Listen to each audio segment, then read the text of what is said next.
Mereka tak kira bangsa tau, sebab mereka panggil kami kakak dan encik. Kami dapati mereka banyak bekerja dengan keluarga Melayu lah. Jadi itu yang buat kami terus ingin ambil Jeff.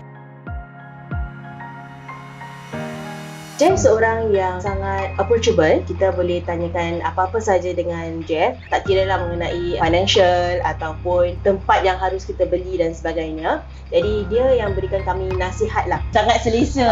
Very comfortable with them. Yeah, very comfortable. Macam more like talking to a friend than talking to an agent.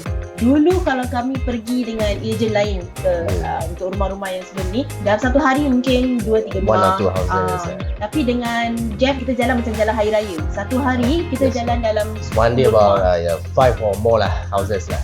One day more than 5 houses. So that's when during the first day already we have decided where we want to buy. Dan betul, ruang yang mereka katakan di kawasan ni memang sangat besar. Sama ada kita downgrade ataupun upgrade ataupun stay the same within 5 rooms, they provide us the variety. When we look at it at the 5 room and the 4 room, okay lah, I think we will just go for the 4 room because it meets our needs. And furthermore, might as well this will be our last house lah. For us lah, for our retirement house lah.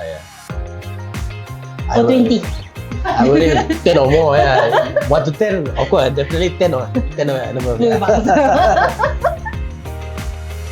My cousins, our family members, our relatives, also to our friends as well. We have already passed them their number. Yeah, so up to them lah. arises,